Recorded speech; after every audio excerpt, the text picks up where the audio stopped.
வணக்கம். Welcome to கதை திரட்டு. இந்த வீடியோவில் நம்ம என்ன கதை கேட்க போகிறோம்னா, சங்கமம் கதையின் 11வது பகுதி. நம்ம சேனலை இதுவரைக்கும் சப்ஸ்கிரைப் பண்ணாதவங்க சப்ஸ்கிரைப் பண்ணுங்க. பக்கத்தில் இருக்கிற பெல் ஐக்கானை கிளிக் பண்ணி ஆளுங்கிற ஆப்ஷனை ப்ரெஸ் பண்ணுங்க. ஸோ தட் நான் போடுற கதைகளை உடனுக்குடனே நீங்கள் கேட்கலாம். வாங்க கதைக்குள்ளே போகலாம். இதில் தவறு என்ன இருக்கு ரோஜா? உனக்கு வேலை வேணும், அவருக்கு வீட்டு பொறுப்பை ஏற்றுக்கொள்ளும் ஆள் வேண்டும். படிப்பு அதிகமாக இல்லாத உனக்கு வேறு வேலை கிடைக்க வாய்ப்புகள் இல்லை. என்னை கேட்டால் இது ஒரு அருமையான வாய்ப்பு. கட்டாயம் இதற்கு நீ திரும்ப திரும்ப என்று ஆவேசமாய் மொழிந்தான் அனந்த். 1 மணி நேரமாய் பார்க்கில் அவ்விருவருக்கும் இடையே விவாதம் நடந்து கொண்டிருந்தது. ரோஜா கேட்ட கேள்விகளுக்கெல்லாம் அவன் பொறுமையாய் பதிலளித்தான். எப்படியாவது ரோஜாவை சம்மதிக்க வைக்கும் எண்ணத்தில் திடமாயிருந்தான் அனந்த். ஆனால் அனந்த் மறுபடியும் ஏதோ சொல்ல போனாள். அனந்த் இடைமறித்து சொன்னான், இந்த ஆனால் எல்லாம் நீ விட்டு விடணும். காலம் மாறிவிட்டது. இந்த காலத்தில் பெண்கள் செய்யாத வேலை என்ன இருக்கு? இந்த உலகில் ஒவ்வொரு பெண்ணும் சுய சார்புடைய பெண்ணாய் உருவாகணும். அப்பொழுதுதான் அவளுக்கு தன் மீது நம்பிக்கை வரும். நேர்மையாக செய்யக்கூடிய எந்த வேலையும் உயர்வானதுதான். ரோஜா பதில் சொல்லவில்லை. யோசனையில் ஆழ்ந்திருந்தாள். வேலை பார்க்க வேண்டும் என்றும் தன் கால்களில் நிற்க வேண்டும் என்றும் தான் எண்ணியது உண்மைதான். ஆனால் இதுபோல் இன்னொரு வீட்டில் பொறுப்பை ஏற்றுக்கொள்ள வேண்டும் என்றால் தயக்கமாக இருந்தது. இது சரியாக வருமா என்று ரோஜாவுக்கு பயமாக இருந்தது. அங்கே எந்த கஷ்டமும் இருக்காது என்றும் அவர்கள் ரொம்ப நல்லவர்கள் என்றும் அந்த வீட்டில் வேலைக்காரர்களை மேற்பார்வை பார்த்தால் போதும் என்றும் அனந்த் விவரித்து கொண்டிருந்தான். இது போன்ற வேலைகள் வெளிநாடுகளில் ரொம்ப சகஜம் என்றும் சொன்னான். வெளிநாட்டு கலாச்சாரம் வேறு, அந்த சமுதாயத்தின் கண்ணோட்டமும் வேறு. அதுவும் இல்லாமல் விஜய் அந்த வீட்டுக்கு அடிக்கடி வந்து கொண்டு இருப்பான். வேணுகோபாலனுக்கு விஜய் ரொம்ப வேண்டியவன் என்று அனந்த் முன்பு எத்தனையோ தடவை சொல்லி இருக்கிறான். விஜய் நினைவு வந்தால் போதும் ரோஜாவின் இதயம் வேதனையால் வெறுப்பால் நிறைந்துவிடும். அனந்த், அங்கே உங்க விஜய் இருப்பான், சந்தேகமாய் சொல்ல போனாள். அனந்த் நடுவிலேயே துண்டித்து விட்டான். நான்சென்ஸ். உன்னால் விஜய்க்கு பதில் சொல்ல முடியாது என்றால் என்னால் நம்ப முடியாது. உன் மனதில் கோழைத்தனத்துக்கு இடம் கொடுக்காதே ரோஜா. ரோஜாவுக்கு ரோஷம் வந்தது. உண்மைதான். விஜயை பார்த்து தான் ஏன் பயப்பட வேண்டும்? அவன் தன்னை என்ன செய்து விடுவான்? வேணுகோபாலனின் நிழலில் இருந்து கொண்டு என்றைக்காவது அவனை பழி தீர்த்து கொள்ளும் வாய்ப்பு கிடைத்தால் எவ்வளவு நன்றாயிருக்கும். அது நடக்குமா? எந்த விதமாகவும் தன் கையில் கிடைக்காத அந்த நபரிடம் எப்படி பழி தீர்த்து கொள்வது? சின்ன வயதில் இருந்தே தன்னை யாராவது ஏதாவது சொன்னாலோ அவமானப்படுத்தினாலோ அதற்கு 2 மடங்கு துடுக்காய் பதில் சொன்னால்தான் ஆவேசம் தணியும் ரோஜாவுக்கு. கொஞ்சம் அவமானம் ஏற்பட்டது போல் தோன்றினால் போதும், அதற்கு பழி தீர்த்து கொள்ளும் வரை தூக்கம் வராது. அப்படிப்பட்டவளுக்கு விஜய் மூலமாக நேர்ந்த இந்த அவமானத்தை விஷம் போல் விழுங்குவதை தவிர வேறு எதுவும் அவளால் செய்ய முடியவில்லை. அந்த அவமானம் அக்னி குழம்பாய் உள்ளே தகித்து கொண்டிருந்தது. அனந்த் கெஞ்சுவது போல் சொன்னான், என் பேச்சை கேளு ரோஜா. 2 மாதங்கள் வேலை பார். பிடிக்காவிட்டால் நின்று விடலாம். நீ ரொம்ப நாளாய் நினைத்தாற்போல் தையல் மிஷின் வாங்க பணம் சேர்ந்ததும் நின்று விடலாம். இல்லை, உனக்கு எந்த நிமிடம் பிடிக்கவில்லையோ மறு நிமிடமே நின்று விடலாம். உன்னை யாரும் தடுக்க மாட்டார்கள். என்னை யோசிக்க விடு அனந்த். எந்த வேலையும் செய்யும் முன் தீர யோசிப்பதுதான் நல்லது. அப்புறமாய் வருத்தப்படுவதை விட. ஒப்புக்கொள்கிறேன். ஆனால் ரொம்ப யோசிப்பதும் அவ்வளவு நல்லது இல்லை.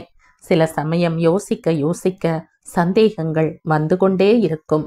நல்லதோ கெட்டதோ துணிந்து செயல்பட வேண்டிய நேரம் இதுதான். ரோஜா பதில் சொல்லவில்லை. அது மட்டுமில்லை, வேணுகோபாலன் ரொம்ப நல்லவர், உனக்கு தந்தை போன்றவர்.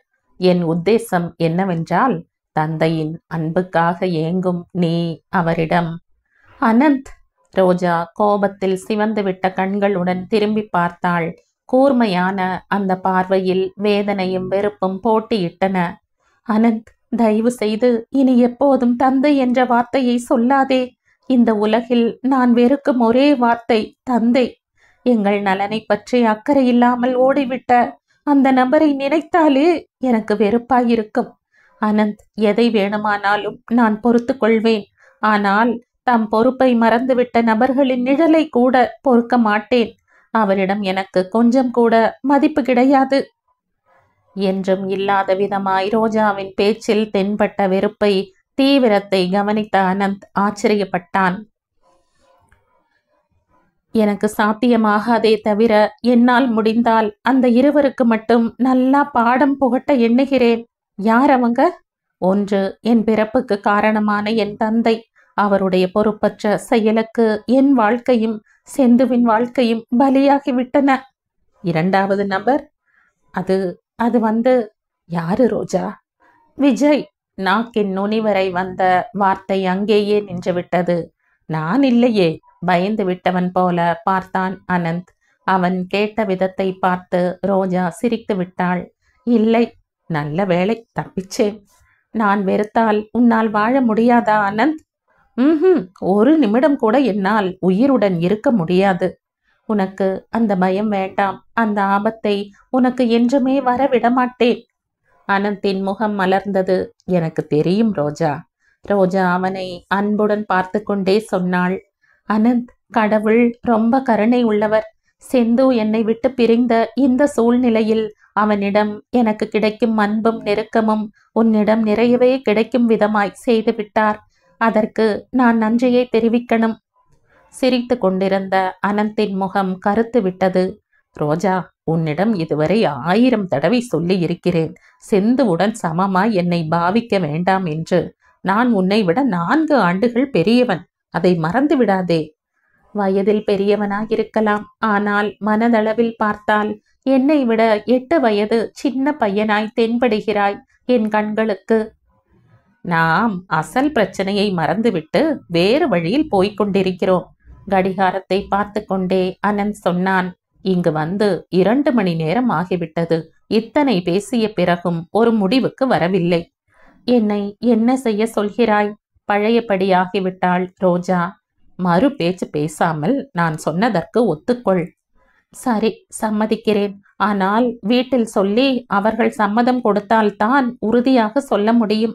என்னவோ அனந்த், சமீப காலமாய் என் மீதே எனக்கு நம்பிக்கை போய்விட்டது என்று ரோஜா சொன்னாள்.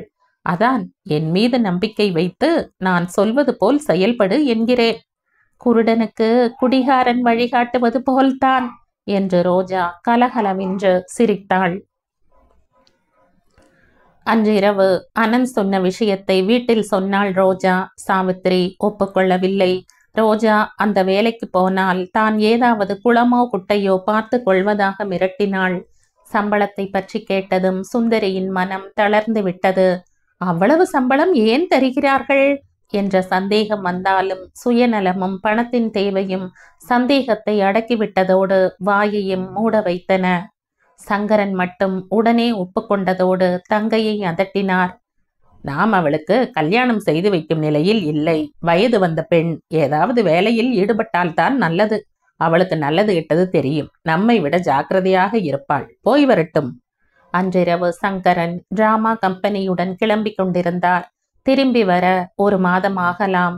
ரோஜாவுக்கு இந்த வேலை கிடைத்தால் வீட்டில் கஷ்டம் இருக்காது. தான் இல்லாத போது சுந்தரி அவர்களை எதுவும் சொல்லாமல் இருப்பாள்.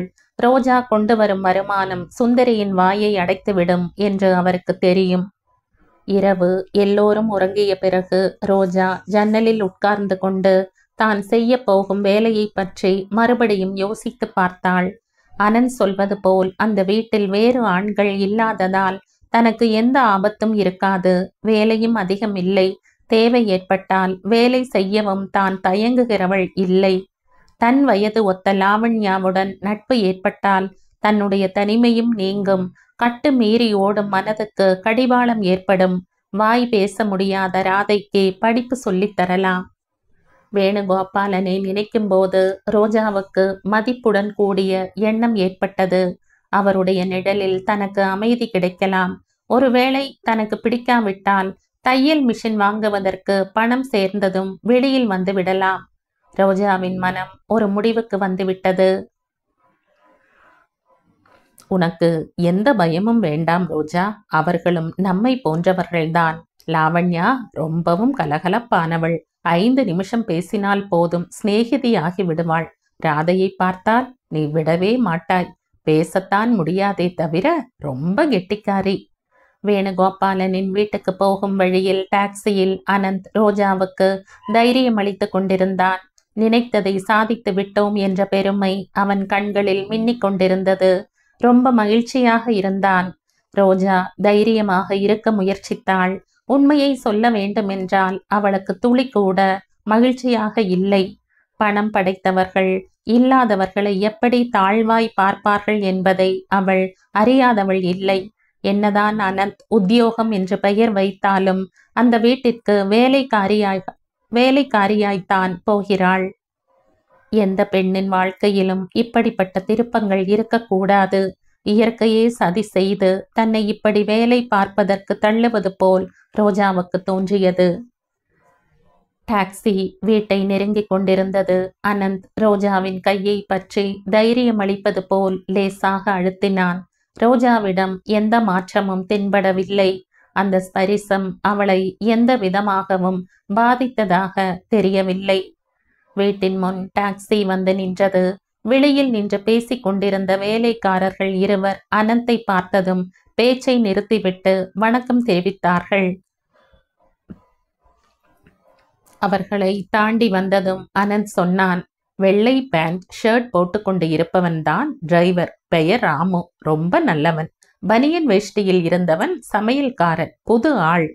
இந்த வீட்டில் நான் மேற்பார்வை பார்க்கக்கூடிய வேலை என்ன இருக்க முடியும் அனந்த்? நீ பார்க்கத்தானே போகிறாய். ஒரு நிமிஷமாவது உனக்கு ஓய்வு கிடைத்தால் என்னை கேளு என்றான். இருவரும் உள்ளே போனார்கள். எவ்வளவு விசித்திரமான விஷயம்! அன்று அனந்த் வீட்டுக்கு வந்தபோது தான் மறுபடியும் இந்த தெருவுக்கு வருவோம் என்று கனவிலும் நினைக்கவில்லை. தனக்கு ரொம்ப பிரமிப்பு ஏற்படுத்திய இந்த வீட்டில் நுழையும் தேவை தனக்கு ஏற்படும் என்று எண்ணி பார்க்கவும் இல்லை. ஹாலில் சோஃபாவில் வேணுகோபாலன், லாவண்யா, ராதை மூவரும் இவர்களுடைய வரவை எதிர்நோக்கி காத்திருந்தார்கள். ரோஜா தன் இயல்பான மின்னல் பார்வையால் மூவரையும் அளப்பது போல் பார்த்தாள். வேணுகோபாலன் அன்று பார்க்கில் பார்த்தது போலவே கம்பீரமாய் வயதான தோற்றத்துடன் தென்பட்டார். அவர் மடியில் தங்க பதுமையாய் வீற்றிருந்தாள் ராதை. அவர்களுக்கு வலது பக்கம் சோஃபாவில் உட்கார்ந்திருந்த லாவண்யா பெரிய பூக்கள் பிரிண்ட் செய்யப்பட்ட ஷிஃபான் புடவையிலும் ஸ்லீவ்லெஸ் பிளவுஸிலும் காணப்பட்டாள். கழுத்தில் முத்து மாலை மட்டும் அணிந்திருந்தாள். ரொம்ப அழகாய் நளினமாய் இருந்தாள். அனந்த் சம்பிரதாயப்படி அறிமுகப்படுத்தினான். வேணுகோபாலன் ரோஜாவை உற்று கவனித்தார். லாவண்யா பொன் சிரிப்புடன் எழுந்து வந்து ரோஜாவின் கையை பற்றி கொண்டாள். அனந்த் அழைத்து வந்த நபர் என்பதால் நீங்களும் அனந்த் போல் நல்லவர்களாய் இருப்பீர்கள் என்று நினைக்கிறேன் என்றாள். ரோஜா புன் சிரிப்புடன் பதில் அளித்தாள். அபிப்பிராயங்களை ஏற்படுத்தி கொண்டு மனிதர்களை பார்ப்பதை விட அவர்களை சந்தித்த பிறகு அபிப்பிராயத்தை ஏற்படுத்திக் கொள்வது நல்லதில்லையா? லாவண்யா கன நேரம் புரியாதவள் போல நெற்றியை சுருக்கினாள். உடனே தலையை பின்னால் சாய்த்து மார்வலஸ் என்றாள் உரத்த குரலில் சிரித்து கொண்டே. ஒரு பெண் உரத்த குரலில் சிரிப்பதா, அதுவும் தந்தையின் எதிரில்? ரோஜா சட்டென்று வேணுகோபாலன் பக்கம் பார்த்தாள். அவர் இதை பொருட்படுத்தியதாக தெரியவில்லை. லாவண்யா ரோஜாவை தன் பக்கத்தில் அமர செய்தாள். ரோஜா ராதையை தன் அருகில் வர சொல்லி அழைத்தாள். ராதை வெட்கப்படுபவள் போல் தந்தையின் பின்னால் மறைந்து கொண்டு திருட்டுத்தனமாய் ரோஜா பக்கம் ஆர்வமாய் பார்த்து கொண்டிருந்தாள். போ கண்ணம்மா, உன்னுடன் விளையாடவும் சிநேகிதியாய் இருக்கவும் இந்த அக்கா வந்திருக்கிறாள் என்றார் வேணுகோபாலன். இதோ பார் ராதை, இந்த அக்காவுக்கு நிறைய கதைகள் தெரியும். நீ அக்காவிடம் போனால் எல்லாம் சொல்லித் தருவாள் என்றான் அனந்த். அப்படியா என்பது போல் ராதை ரோஜாவை பார்த்தாள். ரோஜா ஆம் என்பது போல கண்களை மூடி திறந்தாள். சற்று பொறுத்து வெட்கப்பட்டு கொண்டே ராதை ரோஜா அருகில் வந்தாள். இந்த ட்ரெஸ் ரொம்ப நன்னா இருக்கு, யார் உனக்கு வாங்கி தந்தது என்று கண்களில் வியப்பை காட்டி கேட்டாள் ரோஜா. ராதை விரலை வாயில் போட்டுக்கொண்டே இடது கையால் தந்தையை சுட்டி காட்டினாள். அவளால் பேச முடியாது, எல்லாம் ஜாடைதான் என்றார் வேணுகோபாலன். தெரியும், அனந்த் சொன்னான் என்று ரோஜா ராதையை அணைத்து கொண்டே சொன்னாள். ரோஜாவுக்கு முதல் பார்வையிலேயே ராதையிடம் இரக்கமும் அபிமானமும் ஏற்பட்டன. ஸ்வர்ண விக்கிரமாயிருக்கும் இந்த குழந்தைக்கு பேச்சு வராமல் போனது கடவுள் கொடுத்த சாபம்தான். லாவண்யா எல்லோருக்கும் டீ எடுத்து வர செய்தாள். டீ குடிக்கும்போது திடீரென்று வேணுகோபாலன் கேட்டார். ரோஜாவை பார்த்ததிலிருந்து அவர் மனதில் இனம் புரியாத வேதனை ஏற்பட்டது. உன் தந்தையின் பெயர் என்னம்மா? டீ குடிக்க போன ரோஜா இந்த கேள்வியால் அதிர்ச்சி அடைந்ததைக் கண்டு அனந்த் சட்டென்று இடைமறித்து சங்கரன் என்றான். வீட்டு பெயர் திருவாழ்த்தான். அனந்துக்கு சங்கரன் வீட்டு பெயர் தெரியாது. அக்கம் பக்கத்தில் இருப்பவர்களுக்கு கூட அவருடைய வீட்டு பெயர் தெரியாது. எல்லோரும் திருவாழ்த்தான் சங்கரன் என்றே அழைத்ததால் அனந்த் அதையே வீட்டு பெயர் என்று நினைத்து விட்டான். தந்தை பற்றி கேட்ட கேள்விக்கே தான் பதில் சொல்லும் இக்கட்டான சூழ்நிலையை ஏற்படுத்தாமல் தன்னை காப்பாற்றியதற்கு ரோஜா மனதிலேயே அனந்துக்கு நன்றியை தெரிவித்துக் கொண்டாள். ஆனால் வீட்டு பெயர் கேட்டபோது திருவாழ்த்தான் என்று சொன்னதை கேட்டு பொங்கி வந்த சிரிப்பை எப்படியோ அடக்கி கொண்டாள் லாவண்யா. என்ன வேலை பார்க்கிறார்? பாட்டு வாத்தியார் என்று அனந்த் தான் பதில் சொன்னான். அப்படியா? சோஃபாவில் சாய்ந்து உட்கார்ந்து கொண்டவர் யோசித்து கொண்டே மறுபடியும் ரோஜா பக்கம் பார்த்தார். வாங்க, உங்களுக்கு எங்கள் வீட்டை காண்பிக்கிறேன். லாவண்யா ரோஜாவை அழைத்து சென்றாள். ரோஜா ராதாவின் கையை பிடித்து கொண்டே லாவண்யாவை பின்தொடர்ந்தாள். அவர்கள் மாடிப்பக்கம் போனதும் அனந்த் வேணுகோபாலன் பக்கம் திரும்பினான். எப்படி இருக்கிறாள்? உங்களுக்கு சம்மதம் தானே என்றான். பரவாயில்லை, நல்ல பெண்ணாகத்தான் தென்படுகிறாள். ஆனால் சொல்ல முடியாது அனந்த். இந்த காலத்தில் மனிதர்கள் உடைகள் மாற்றுவது போல் குணத்தை மாற்றிக் கொள்கிறார்கள். எனக்கு வேண்டியது வேலை. சில நாட்கள் போனால்தான் அதை பற்றி சொல்ல முடியும். ரோஜா விஷயத்தில் உங்களுக்கு அந்த பயமே வேண்டாம். அதற்கு நான் உத்தரவாதம் கொடுக்கிறேன். அந்த பெண்ணின் பெயர் ரோஜாவா? முழு பெயர் சரோஜா. ஆனால் எல்லோரும் ரோஜா என்று அழைப்பார்கள். பெயர் சரோஜா, ஆனால் எல்லோரும் ரோஜா என்று அழைப்பார்கள். இந்த வார்த்தைகள் அவருடைய உள் மனதில் பழைய நினைவுகளை அலை போல் எழுப்பின. கூர்மையான முள் ஆழமாய் குத்திய வேதனை ஒரு கணம் கண்ணில் தென்பட்டு மறைந்தது. பிறகு அனந்த் அங்கு இருப்பதையே மறந்து போனவராய் யோசனையில் ஆழ்ந்து விட்டார். மாடியில் லாவண்யா ரோஜாவுக்கு ஒவ்வொரு அறையாய் காண்பித்து கொண்டே குடும்ப விபரங்களை சொல்லிக் கொண்டிருந்தாள். லாவண்யாவின் பூர்வீகம் கல்கத்தாவாம். அனந்தின் தந்தையும் அங்கே இருந்தவர்தான். அவரும் வேணுகோபாலனும் உயிர் நண்பர்கள். முதல் மனைவி இறந்த பிறகு அனந்தின் தந்தை இரண்டாவது திருமணம் செய்து கொண்டு வீட்டோடு மாப்பிள்ளையாய் இந்த ஊருக்கு வந்து விட்டார். லாவண்யாவின் அம்மா வழி தாத்தா இறந்த பிறகு வேணுகோபாலனும் கல்கத்தாவில் இருந்த சொத்துக்களை விற்றுவிட்டு இங்கு வந்து குடியேறிவிட்டார். லாவண்யாவின் தாய்க்கு இங்கு வருவதில் துளி கூட விருப்பமில்லை. 14 வருடங்கள் கழித்து லலிதா லாவண்யாவின் தாய் கருவுற்றாள். இந்த பிரசவம் தனக்கு கண்டம் என்றும் உயிர் பிழைப்பது கடினம் என்றும் சொல்லிக் கொண்டிருந்தாள். சொன்னது போலவே ராதை பிறந்து சில மாதங்களுக்குள் இறந்தும் விட்டாள். கல்கத்தாவில் சொத்துக்களை விற்று வந்த பணத்தில் இங்கு வியாபாரம் தொடங்கினார்கள். அதிர்ஷ்டமும் சேர்ந்து வரவே தொட்டதெல்லாம் பொன்னாக துலங்கியது. ஆனால் என்ன லாபம்? வீட்டில் ஒருவருக்கும் மன அமைதி கிடையாது. வேணுகோபாலன் இங்கு வந்த 4 மாதங்களுக்குள் அனந்தின் தந்தை மாரடைப்பில் இறந்து போனார். ஒரே ஊரிலிருந்து இங்கு குடியேறிவிட்ட இரு குடும்பங்களுக்கும் இடையே பலமான நட்பு பாலமாய் நிலைத்திருந்தது. அனந்துக்கு மாற்றான் தாயின் மகன் ஒருவன் இருப்பதாகவும் அவன் பெயர் விஜய் என்றும் இரு குடும்பங்களின் வியாபார விஷயங்களை அவன்தான் பார்த்து கொள்வதாகவும் லாவண்யா சொல்லிக் கொண்டிருந்தாள். விஜய் பற்றி பேச்சு வந்ததும் ரோஜா சட்டென்று தலையை திருப்பிக் கொண்டு சுவற்றில் இருந்த கேலண்டரை கவனமாய் பார்க்க தொடங்கினாள். லாவண்யா மாடியில் வலது பக்கமாயிருந்த அறை கதவை திறந்து கொண்டே, இதுதான் என்னோட அறை, உள்ள வாங்க என்றாள். உள்ளே காலடி எடுத்து வைத்த ரோஜா மந்திரத்தால் கட்டுண்டவள் போல் அப்படியே நின்று விட்டாள். எல்லா அறைகளை விட இந்த அறை ரொம்ப நேர்த்தியாய் அலங்கரிக்கப்பட்டிருந்தது.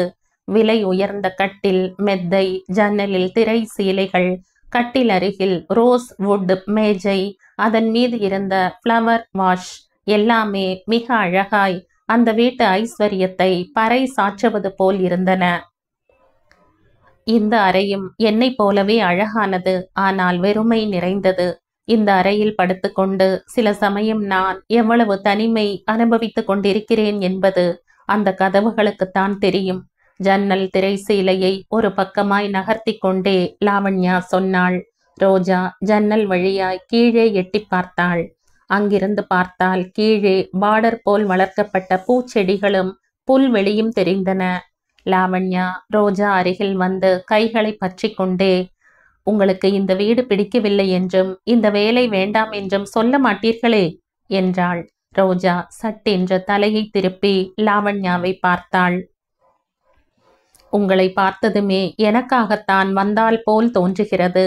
அனந்த் உங்களை பற்றி சொன்னபோது நல்லவர்களாக இருப்பீர்கள் என்று நினைத்தேன். ஆனால் இவ்வளவு இளமையாய் சம வயதினராய் இருப்பீர்கள் என்று கனவிலும் எண்ணவில்லை. இந்த வீட்டில் தனிமையில் தவித்து கொண்டிருக்கும் எனக்குத்தான் உங்களுடைய நட்பு அதிகமாய் தேவைப்படும் என்று நான் சொன்னால் அதிகப்படியாய் எண்ணிவிட மாட்டீர்களே. லாவண்யாவின் குரல் கம்மி விட்டது. ரோஜாவுக்கு என்னவோ போல் ஆகிவிட்டது. உங்களுக்கு நண்பர்கள் யாரும் இல்லையா? ரொம்ப மிருதுவாய் கேட்டாள் ரோஜா. சிநேகிதர்கள் என்ற பெயரில் நிறைய பேர் இருக்காங்க, ஆனால் அவர்களை எனக்கு பிடிக்காது. உங்களுக்கு சிநேகிதர்கள் இருக்காங்களா? ரோஜா சட்டென்று இல்லை என்பது போல தலையசைத்தாள். அப்போ நாம் இருவரும் சிநேகிதர்களாகி விடலாம், என்ன சொல்றீங்க? சிரித்து கொண்டே லாவண்யா சொன்னாள். சமையல்காரன் மாடிக்கு வந்து, அம்மா உங்களுக்கு போன் வந்திருக்கு என்றான். போனா? எனக்கா? லாவண்யா நெற்றியை சுருக்கினாள். ஒரு நிமிடம் யோசித்தவள், நான் வீட்டில் இல்லை என்று சொல்லிவிடு என்றாள். அவன் தலையை சொரிந்தான். எப்படிங்க சொல்றது? வீட்ல இருக்காங்களான்னு கேட்டபோது கூப்பிடுறேன்னு சொல்லிட்டனே என்றான். லாவண்யா அவனை சுட்டெரிப்பது போல பார்த்தாள். எதற்கு அப்படி சொன்ன? யார் சொல்ல சொன்னாங்க உன்னை?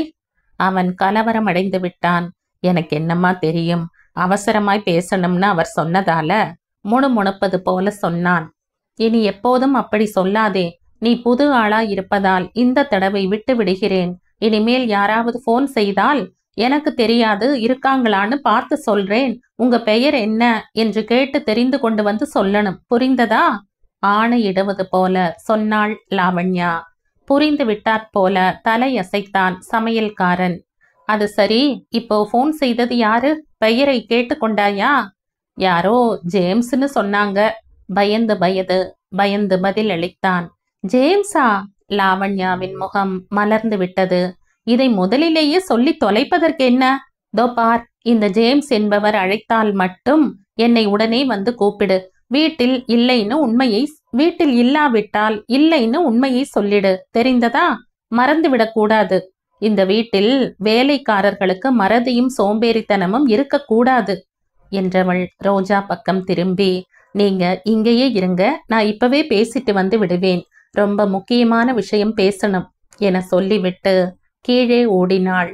லாவண்யாவின் கண்களில் தென்பட்ட மின்னல் ஒளியை கவனித்த ரோஜா, அந்த ஜேம்ஸ் லாவண்யாவுக்கு ரொம்ப பிரியமான நபராய் இருக்க வேண்டும் என்று புரிந்து கொண்டாள்.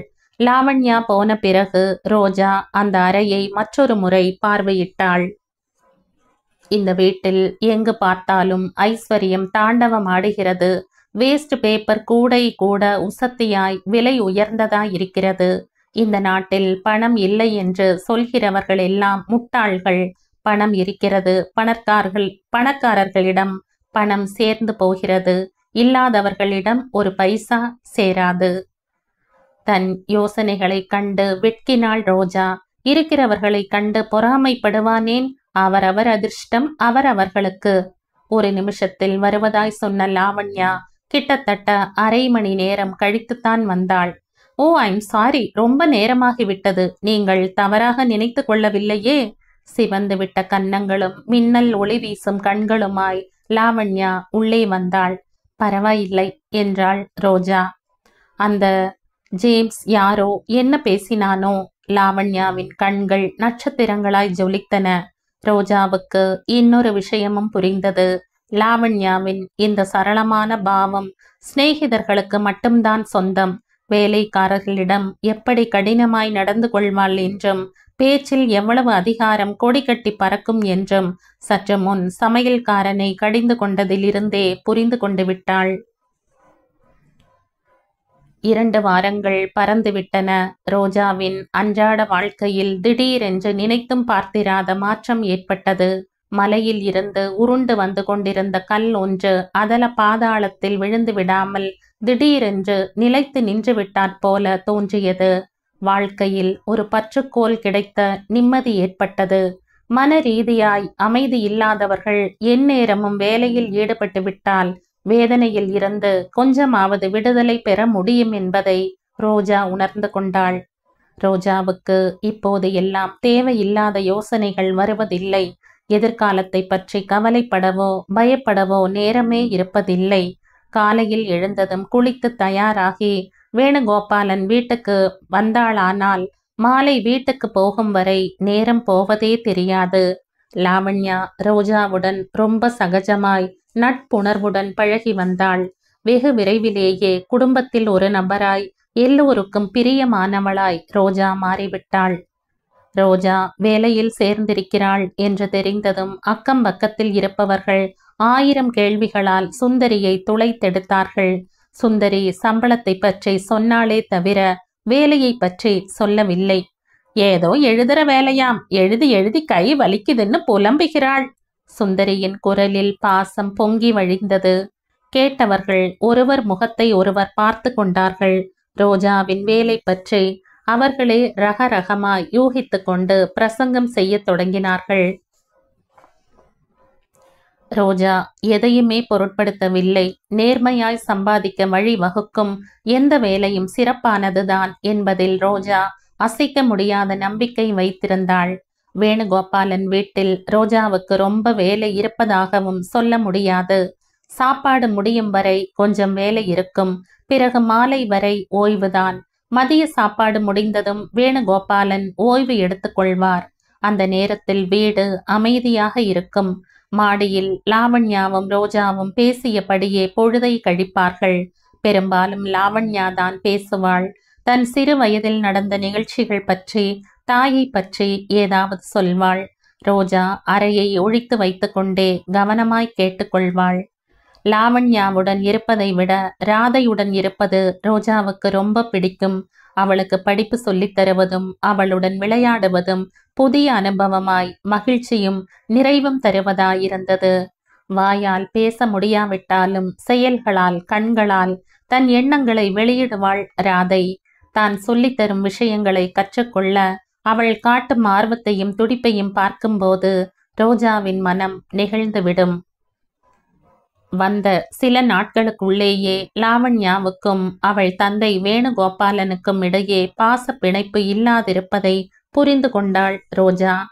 தாய் இல்லாத வீட்டில் நெருக்கமாயும் பாசமாயும் இருக்க வேண்டிய அவ்விருவரும் இரு துருவங்களாயிருப்பதும் முடிந்தவரை ஒருவரை ஒருவர் தவிர்ப்பதும் ரோஜாவுக்கு ஆச்சரியமாயிருந்தது.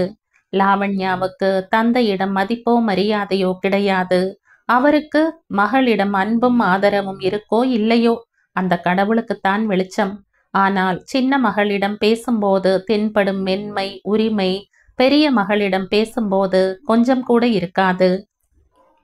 ரோஜா பழைய ரோஜாவாய் மாறிக்கொண்டு வந்ததற்கும் தன் வேதனையை மறந்து இவர்களுடன் இணைந்து விட்டதற்கும் அனந்த் மகிழ்ச்சி அடைந்தான்.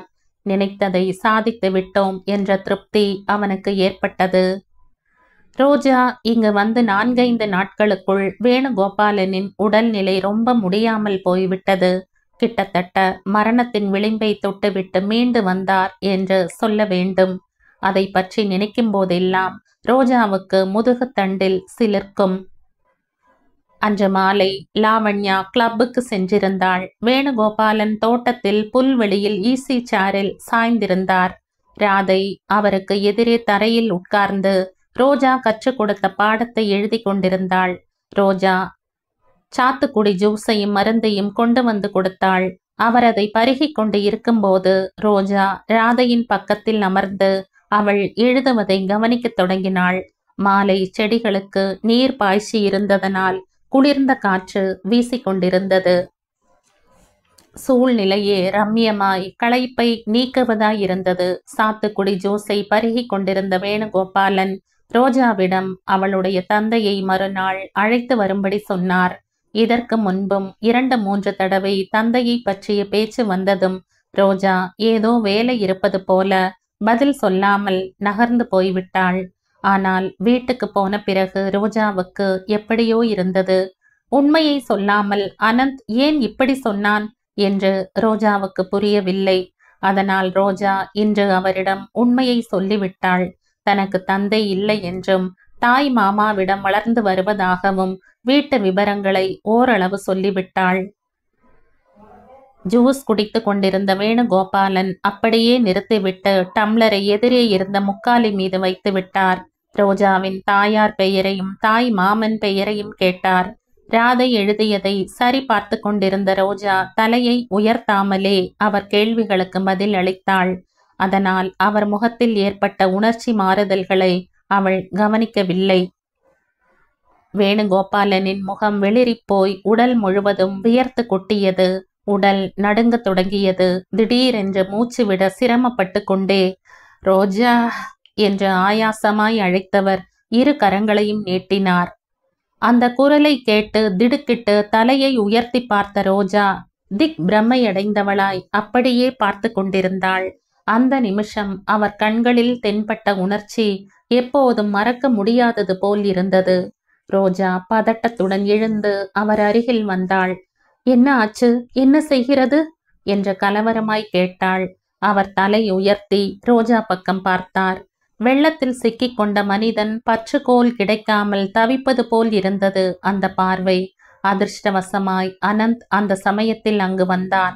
அனந்தை பார்த்ததும் ரோஜா பதட்டமாய் குரல் கொடுத்தாள். அனந்த், சட்டுன்னு ஓடிவா. அனந்த் ஒரே எட்டில் ஓடி வந்தான். அதற்குள் வேணுகோபாலன் நெஞ்சை பிடித்து கொண்டு சாய்வு நாற்காலியில் சரிந்து விட்டிருந்தார். கடவுளே, கடவுளே! ரோஜா! தீனமாய் ஒலித்தது அவர் குரல். அதற்கு பின் காரியங்கள் துரித வேகத்தில் நடந்தன. அனந்த் உள்ளே ஓடிப்போய் டாக்டருக்கு போன் செய்ததும் டாக்டர் வந்து அவரை பரிசோதித்து 2 இன்ஜெக்ஷன்களை போட்டு அனந்திடம் ஹார்ட் ஸ்ட்ரோக் என்றார். அதுவரை சாதாரணமாய் பேசிக் கொண்டிருந்தவர் இப்படி துவண்டு படுத்து கிடப்பதை பார்த்த ரோஜாவுக்கு தாங்கொணா துயரம் ஏற்பட்டது. சற்று நேரம் கழித்து டாக்டர் அனந்தின் உதவியுடன் வேணுகோபாலனை உள்ளே அழைத்து சென்று படுக்க வைத்தார். கட்டில் அருகில் நாற்காலியை இழுத்து போட்டுக்கொண்டு உட்கார்ந்து கொண்டார். அனந்த் அவருடைய தலைமாட்டில் கை கட்டி நின்றிருந்தான். ரோஜா அழுது கொண்டிருந்த ராதையை சமாதானப்படுத்தி கொண்டே டாக்டர் சொல்ல போகும் விஷயத்தை கேட்க தயாராக இருந்தாள். சற்று நேரம் கழித்து வேணுகோபாலனுக்கு வியர்த்து கொட்டியது. மெதுவாக விழிகளை திறந்து பார்த்தார். எதிரில் நின்றிருந்த ரோஜா மீது அவருடைய பார்வை நிலைத்து விட்டது. அருகில் வர சொல்லி ஜாடை காட்டினார். ரோஜா அவர் அருகில் சென்றதும் அவர் ரோஜாவின் கையை அழுத்தமாய் பற்றி கொண்டார். ரோஜா கலவரமுற்றவளாய் அனந்தையும் டாக்டரையும் பார்த்தாள். கண்களாலேயே அனந்த் ரோஜாவுக்கு தைரியம் சொன்னான். பல்ஸை கவனித்துக் கொண்டிருந்த டாக்டர் ரோஜாவை நகர வேண்டாம் என்பது போல் ஜாடை காட்டினார். வீடு முழுவதும் மயான அமைதி நிலவியது. ரொம்ப நேரம் கழித்து ரோஜாவை பற்றி இருந்த அவருடைய கை தளர்ந்தது. உறக்கத்தில் ஆழ்ந்து விட்டாற்போல் சீரான மூச்சு வந்தது. எல்லோரும் வெளியில் வந்து விட்டார்கள். டாக்டர் ரோஜாவிடம் அவர்கள் கடைசியாக எது பற்றி பேசினார்கள் என்று கேட்டார். விசேஷமாய் ஒன்றுமில்லை, குடும்ப விஷயங்கள்தான் என்றாள் ரோஜா. அவருக்கு அதிர்ச்சி ஏதோ ஏற்பட்டிருக்கிறது, அதனாலேயே கூட வந்திருக்கலாம். இன்றைக்கு பெரிய கண்டம் தப்பியது.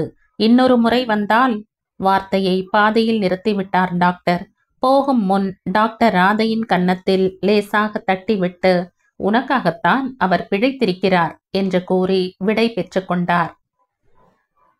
அனந்த் லாவண்யாவுக்காக கிளப்புக்கு போன் செய்தான். லாவண்யா அங்கு இல்லை என்றும் அன்று மாலை கிளப்புக்கு வரவே இல்லை என்றும் தகவல் சொன்னார்கள்.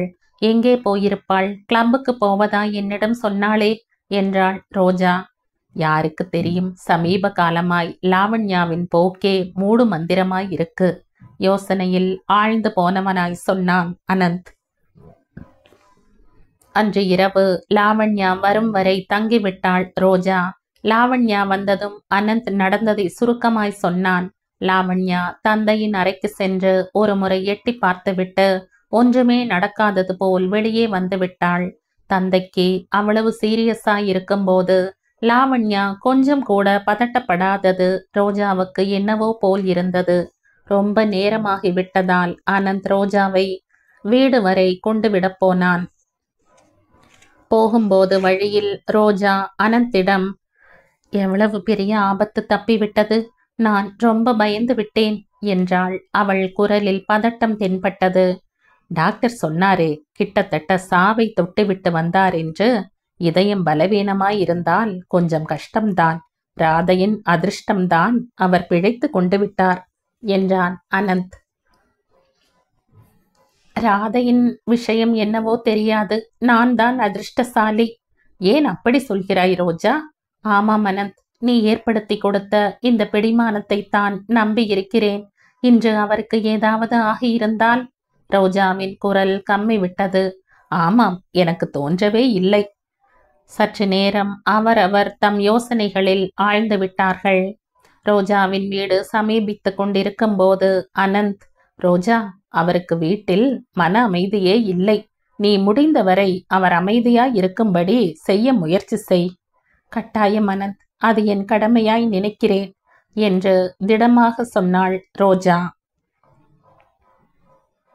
மறுநாள் ரோஜா போகும்போது அவருக்கு கொஞ்சம் தேவலையாக இருந்தது. வழக்கத்தை விட சீக்கிரமாவே ரோஜா வந்துவிட்ட போதும் அதற்கு முன்பே அவர் ரோஜா வரவில்லையா என்று 2 முறை விசாரித்ததாக அனந்த், லாவண்யா இருவரும் சொன்னார்கள். ரோஜா உடனே அவருடைய அறைக்கு சென்றாள். ரோஜா, அவளை பார்த்ததும் அவர் எழுந்து உட்கார்ந்து கொள்ள முயன்றார். நீங்கள் எழுந்து கொள்ளக்கூடாது, ஓய்வாக இருக்கணும். வேணுகோபாலனை செக்அப் செய்து கொண்டிருந்த டாக்டர் எச்சரிக்கை செய்தார். ரோஜா, இப்படி வாமா, என் அருகில் வா, உன்னை நன்றாக பார்க்கணும். ரோஜா டாக்டரின் கண் அசைவை புரிந்து கொண்டு வேணுகோபாலன் அருகில் போய் நின்றாள். வெளிரிப்போன அவர் முகத்தில் மாறுபட்ட உணர்ச்சி பொங்கி வந்ததை கவனித்த ரோஜா ஒரு நிமிடம் அப்படியே நின்றுவிட்டாள். அவர் ரோஜாவின் கையை அழுத்தமாய் பற்றி கொண்டார். அந்த கண்களில் ஏதோ உவகை. பாலைவனத்தில் தாகத்தால் தவித்து கொண்டிருந்தவனுக்கு பாலைவன சோலை கண்ணில் பட்டு மகிழ்ச்சியில் வாய் அடைத்து போனாற் போன்ற வேகம். டாக்டர் ஊசி மருந்தை செலுத்த அருகில் வந்தார். கண்களை மூடிக்கொண்டே வேணுகோபாலன் டாக்டரிடம் இடது கையை நீட்டி ஆவேசமாய் சொன்னார். போடுங்கள் டாக்டர், எத்தனை ஊசிகள் வேண்டுமானாலும் போடுங்கள். வாழ்க்கையில் விரக்தி ஏற்பட்டது என்று நான் முன்பு சொன்னதை வாபஸ் வாங்கிக்கிறேன். நான் வாழணும், நிறைய வருஷம் வாழணும். நேற்று என் உயிரை காப்பாற்றியதற்கு நன்றி டாக்டர். மூடியிருந்த இமைகளிலிருந்து கோடாக நீர் வழிவது கண்டு ரோஜாவும் டாக்டரும் திக் பிரமையடைந்தார்கள். ரோஜா அன்று முழுவதும் அவர் அருகிலேயே இருந்தாள். ரோஜாவின் கையை பற்றி கொண்டே, என்னை கடவுள் மன்னித்து விட்டார், நீ எனக்கு கிடைத்து விட்டாய் என்று தெளிவற்று முணுமுணுத்து கொண்டிருந்தார். தனிமையில் இருந்தபோது ரோஜா அனந்திடம் அவருடைய மாறுபட்ட போக்கை பற்றி சொன்னாள். அனந்த் அதை அவ்வளவு சீரியஸாக எடுத்துக்கொள்ளவில்லை. வயதானவர், உடல் நலம் சரியில்லாதவர், அன்புக்கும் பாசத்துக்கும் ஏங்கி இருந்தவர். நீ கொஞ்சம் அனுசரணையாய் நடந்து கொண்டதில் அப்படி ஆகிவிட்டாராய் இருக்கும். ரோஜா, வயசானவங்க குழந்தைகளுக்கு சமம் என்பதை மறந்து விடாதே. அவரை எனக்கு பல வருடங்களாக தெரியும். அவ்வளவு நல்ல மனிதனை நான் இதுவரை கண்டதில்லை. அவர் உனக்கு தந்தை போன்றவர் என்று நினைத்துக்கொள். தந்தையா? கசப்பை விழுங்கினாற்போல் ரோஜாவின் முகம் மாறிவிட்டது. உன் இஷ்டம், நீ எப்படி வேண்டுமென்றாலும் நினைத்துக்கொள். உன்னால் அவருக்கு வீட்டில் நிம்மதி கிடைக்க வேண்டும். அதுதான் என்னோட விருப்பம். உன்னை வேண்டுவதும் அதற்காகத்தான். அப்படியே அனந்த், நான் இல்லை என்று மறுக்கவில்லையே. ஆயாசம் நிறைந்த குரலில் சொன்னாள் ரோஜா. அவளுக்கு என்னவோ போல் இருந்தது. 4-5 நாட்கள் சென்றன. வேணுகோபாலனுக்கு சற்று தேவலை என்று சொல்லலாம். டாக்டர் அவரை நன்றாக ஓய்வு எடுத்துக் கொள்ளும்படி எச்சரித்தார். ரோஜா அவரை கண்ணின் இமை போல கவனித்துக் கொண்டு பணிவிடை செய்யத் தொடங்கினாள். உன் நன்றி கடனை இந்த ஜென்மத்தில் என்னால் தீர்த்து கொள்ள முடியாதம்மா என்றார் வேணுகோபாலன். அப்படி சொல்லாதீங்க. அந்த வார்த்தையை சொல்ல வேண்டியது நான் தான், சங்கடமாக சொன்னாள் ரோஜா. உண்மையை சொல்கிறேன் ரோஜா. இதுவரையில் எனக்கு ஏற்பட்ட வேதனைகளுக்கு தற்கொலை செய்து கொண்டு விடலாம் என்று பல தடவை நினைத்ததுண்டு. அதை செயலாக்க முடியாத என் பலவீனத்தை நினைத்து வெட்கியதும் உண்டு. ஆனால் இப்போது எனக்கு தோன்றுகிறது, நான் அப்படி செய்யாததால் எனக்கு எவ்வளவு பெரிய நன்மை ஏற்பட்டிருக்கிறது தெரியுமா? இந்த வயதான காலத்தில் எனக்கு இவ்வளவு அதிர்ஷ்டம் வரும் என்றும், நீ இந்த விதமாய் என் வீட்டுக்கு வந்து எனக்கு ஆறுதல் அளிப்பாய் என்றும் நான் கனவிலும் நினைக்கவில்லை. ரோஜாவுக்கு அவருடைய பேச்சு புரியவில்லை. தலையும் வாலும் இல்லாத இந்த உரையாடலுக்கு ரோஜா ரொம்ப முக்கியத்துவம் அளிக்கவில்லை. அவளுடைய நேரம் பெரும்பாலும் அவருடைய அருகாமையில் கழிந்துவிடும். வேணுகோபாலன் ரோஜா வீட்டு விஷயங்கள் பற்றி எதேச்சையாக கேட்பது போல கேட்டுக்கொள்வார். ரோஜாவுக்கு ஒரு தம்பி இருப்பதாகவும், தாய் உடல்நலம் சரியில்லாதவள் என்றும், அறையை விட்டு வெளியே வரமாட்டாள் என்றும், சங்கீத பைத்தியம் பிடித்த தாய் மாமன் டிராமா கம்பெனியில் சேர்ந்து கொண்டு ஊரிலேயே இருப்பதில்லை என்ற விவரங்களையும் நடுநடுவில் கேட்டு தெரிந்து கொண்டார். ரோஜாவின் தம்பியை பற்றி தெரிந்து கொள்ள வேண்டி மறுநாள் காலையில் அவனை அழைத்து வர சொன்னபோது ரோஜா சங்கடமாய் பார்த்தாள். செந்து ஊரில் இல்லை என்றும், ஏதோ வேலையாய் வெளியூருக்கு போயிருப்பதாயும் சொன்னாள். போட்டோவையாவது கொண்டு வர சொன்னபோது ரோஜா சரி என்பது போல் தலையசைத்தாள். ஆனால் அந்த விஷயத்தை அங்கேயே மறந்துவிட்ட ரோஜா மறுநாள் போனதும் அவர் சின்ன குழந்தையை போல் போட்டோவுக்காக கையை நீட்டியதும் அதிர்ச்சியும் வியப்பும் அடைந்தாள். சந்திரனின் போட்டோவை கொண்டு வராததற்கு அவர் அவ்வளவு ஏமாற்றமடைவார் என்று ரோஜா எதிர்பார்க்கவில்லை. அவளுடைய அலட்சியத்துக்கு கோபித்து கொண்டார். அதெல்லாம் அவருடைய வியாதி சம்பந்தப்பட்ட லட்சணங்களாய் எண்ணிவிட்டாள் ரோஜா. தங்களுடைய குடும்ப நிலைமை சரியில்லை என்று கேள்விப்பட்டு இயற்கையில் கருணை இதயம் படைத்த அவர் தமக்கு எப்படியாவது உதவி செய்ய நினைக்கும் துடிப்புதான் அது என்று எண்ணிக்கொண்டாள்.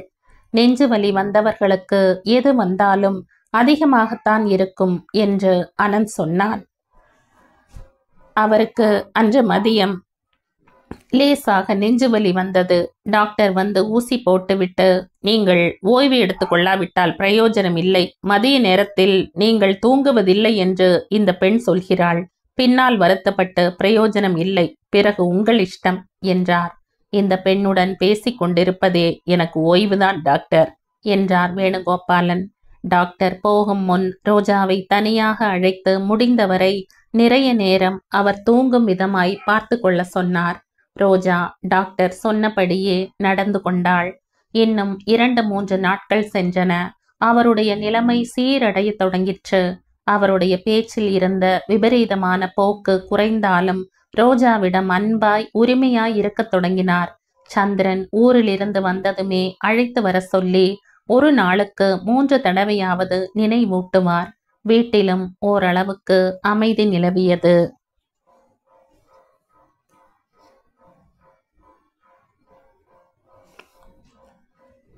இந்த கதையின் தொடர்ச்சியை அடுத்த பதிவில் கேட்கலாம். நன்றி.